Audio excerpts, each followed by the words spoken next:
Dan untuk mereview perdagangan di sepanjang hari ini pemirsa, kami sudah terhubung melalui line telepon bersama dengan Elliott Wave Expert PT Kanakahita Solvera, Bapak Ivan Rosanova.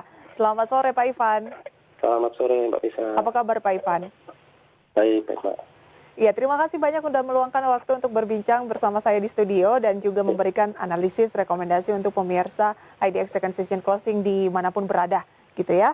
Dan kalau kita cermati yang pertama tentunya saya ingin tanyakan indeks harga saham gabungan kita yang melemah di atas 1%. Ini kan sebenarnya cukup dalam ya, dan pelemahan sudah tercermin sejak pembukaan perdagangan tadi pagi meskipun pelemahannya makin sore makin dalam. Sebenarnya analisis Anda seperti apa? Apakah cukup wajar karena Asia juga terkoreksi? Iya, kalau kita bandingkan secara regional ya Mbak, memang penurunan hari ini seirama dengan koreksi yang terjadi di regional Asia. Dan lagi kalau kita lihat pembukaan pasar Eropa sore hari ini, itu juga sudah mengalami gap down ya. Dan saya lihat terakhir tadi minus 2% kalau nggak salah. Dan ini akan membuka kemungkinan untuk di kemudian hari, artinya besok, untuk ada potensi koreksi lanjutan. Karena secara eliotis memang saya lihat kenaikan atau rally yang terjadi sejak tanggal 1 Oktober ketika IHSG mengalami gap up dan menguat, itu sebetulnya sudah mengawali wave 3 dari wave C.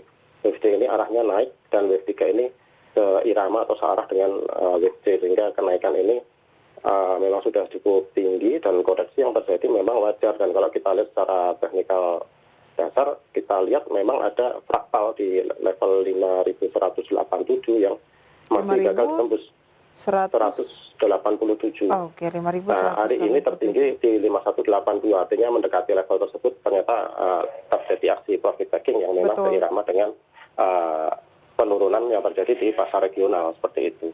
Pak Ivan sendiri melihat koreksi yang sudah terjadi. Memang kalau kita lihat ya, dan Anda melihat data penutupan dari indeks harga saham gabungan sejak 1 Oktober seperti yang Pak Ivan sampaikan, kita baru 2 kali mengalami koreksi ya Pak ya, yaitu pada tanggal 2 Oktober dan hari ini, tanggal 15 Oktober. Sisanya tanggal 1 dan sampai dengan kemarin begitu ya, kita masih mencatatkan kenaikan untuk indeks harga saham gabungan. Artinya ketika ada koreksi yang baru berlangsung di hari tanggal 15 ini saja dan tanggal 2 Oktober kemarin, hal yang wajar ya Pak Ivan?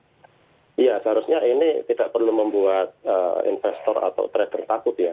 Tetapi kalau saya lihat karena ini masih sifatnya koreksi jangka pendek seperti itu, dengan level support yang perlu diperhatikan di 5.050 untuk besok ya, 5.050 dan 5.010, ini justru buat rekan-rekan investor yang sudah melakukan profit taking karena melihat adanya pola double top yang mendekati level resisten fraktal di 5187 kemudian melakukan profit taking seperti itu. Ini adalah kesempatan untuk melakukan buyback. Mungkin besok itu harusnya akan terlihat ada indikasi untuk berbalik arah lagi ya, karena kalau saya lihat secara eliotis memang idealnya koreksi ini tertahan di sekitar 5.050 atau lebih jauh lagi ke 5.010 sebelum kemudian terjadi reversal untuk memulai wave 5 dari wave 3 seperti itu. Maaf Pak Ivan, tadi supportnya di posisi berapa dan resistennya di berapa untuk IHSG dalam jangka waktu dekat ini? Oke, untuk besok bisa kita perhatikan level 5.050. Oke. Dan juga 5.010.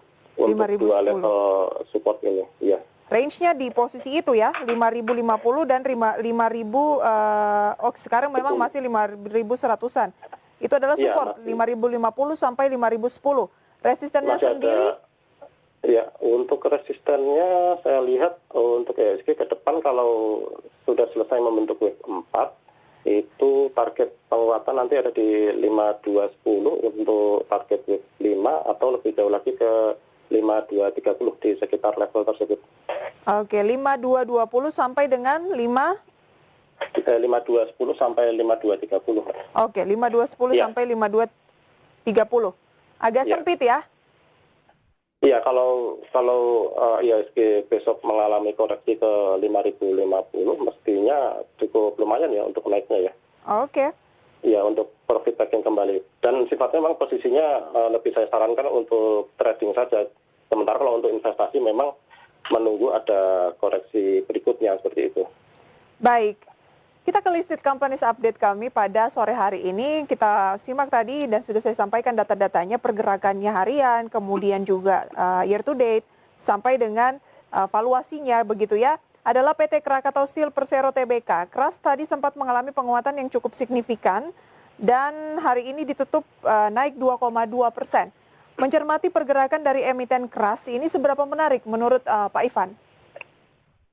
Kalau melihat secara relatif ya, kalau melihat kenaikan yang terjadi hari ini itu mencapai tertinggi di 426, tapi kemudian penutupannya turun seperti itu, saya lihat ini justru karakteristiknya terindikasi seperti membentuk wave B ya, artinya lebih banyak orang yang melakukan profit taking ketika KRAS mendekati level tertinggi sebelumnya di 438 yang terbentuk di tanggal 28 Agustus seperti itu. Jadi penurunan semenjak tanggal 28 Agustus hingga terakhir bottom itu di tanggal 24 September itu merupakan wave A, dan kenaikan ini terindikasi merupakan wave B, sehingga perlu dicermati akan adanya potensi koreksi lanjutan apabila esok hari Krakatau KRAS ini masih ada penurunan lagi.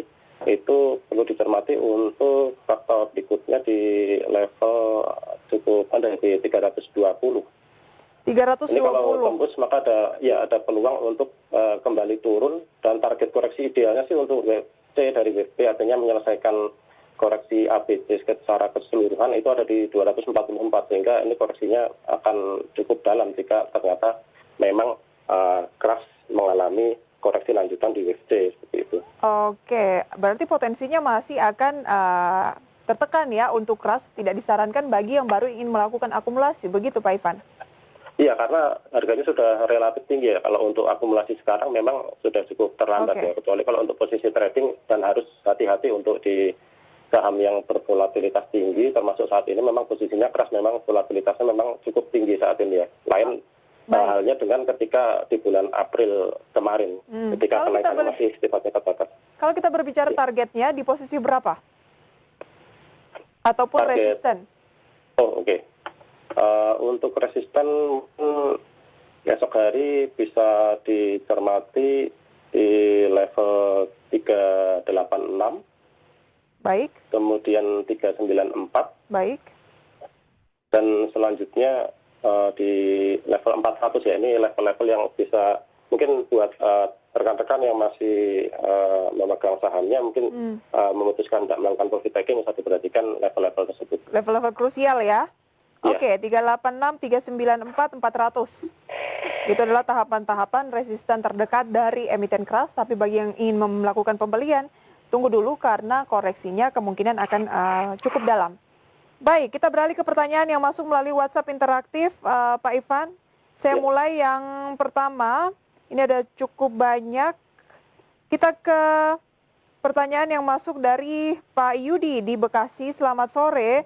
Beliau menanyakan BRIS dan juga UNTR, support resistennya seperti apa? Kalau emiten BRIS atau BRI Syariah, saya sudah ambil posisi di 1443. Wah, cukup tinggi ya harganya. Ini perlu diperhatikan untuk BRIS karena secara teknikal kita lihat ada gap ya di level 1125 ya. Sehingga memang biasanya apabila terjadi gap seperti ini di kemudian hari memang akan diisi atau ditutup seperti itu. Dan memang kalau kita lihat sekarang itu level supportnya untuk esok hari bisa diperhatikan di 1.200. 1.200, karena kenaikannya sudah cukup signifikan, ada peluang dia akan pelan-pelan mengalami koreksi dan kemungkinan bisa menutup gap yang kemarin tercipta, begitu ya? Iya, karena kalau kita masuk ke saham-saham bervolatilitas tinggi ketika sudah mulai tinggi seperti KRAS tadi, kemudian BRIS ini memang harus sangat hati-hati untuk mengambil posisi dan disarankan tidak terlalu agresif seperti itu. Sayang sekali beliau sudah punya di harga yang cukup tinggi ya, 1445, BRIS sekarang di 1310. Oke, Iya. keputusan investasi kita kembalikan ke Pak Yudi dan juga pemirsa yang masih memiliki emiten BRIS. Kita beralih ke pertanyaan beliau selanjutnya UNTR. Punya di harga 22.080. Oke, UNTR di 22.008 Ya, ini ya. juga lebih tinggi dari posisi sekarang. Oke, kalau saat ini untuk NTR mestinya masih berada di wave 4 dan kemungkinan koreksinya sifatnya konsolidasi seperti itu dengan level support itu terdekat di 21.350